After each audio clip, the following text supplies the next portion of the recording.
क्या कोई इतना सनकी हो सकता है जो हर किसी पर केस फाइल कर दे, यहां तक कि अमेरिका के प्रेसिडेंट पर भी। मिलिए जोनाथन ली रिचिस से, जिसने जनवरी 2006 से अब तक 2600 केसेस कर डाले। जोनाथन ली यूनाइटेड स्टेट्स का रिहायशी है और यूएस के फेडरल डिस्ट्रिक्ट कोर्ट में अब तक 2600 केस दर्ज करा चुका है। सबसे पहला केस इसने अपनी मां पर किया कि वो इसका सही तरह ध्यान नहीं रखती।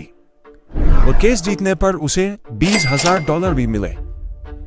अगला केस उसने अपने दोस्त पर किया, फिर फियांसे पर, रिलेटिव्स पर, फिर पड़ोसी पर, और जज पर, और पुलिस पर, और कुछ फेमस कंपनीज पर, यहां तक कि साबका प्रेसिडेंट जॉर्ज बुश पर भी केस कर दिया। इसकी इन हरकतों के चलते हुए उसका नाम Guinness book of world record में मुकदमाबाज दर्ज किया गया और उसने उन पर भी केस कर दिया कि आखिर तुमने मेरा नाम, मेरा पर्सनल डेटा बगैर पूछे कैसे वर्ल्ड रिकॉर्ड में रजिस्टर किया। बिलाखिर वो ये केस भी जीत गया और केस जीतने पर उसे $8 मिलियन भी मिले। कुछ टाइम बाद उसे एक टीवी शो पर इनवाइट किया गया और सवाल किए, वजह क्या है इतने केसेस करने की?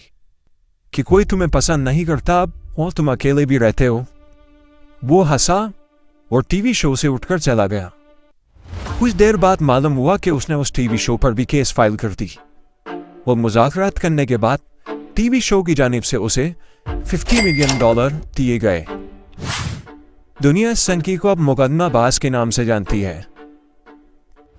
Subscribe to the channel so you don't miss new upcoming interesting videos.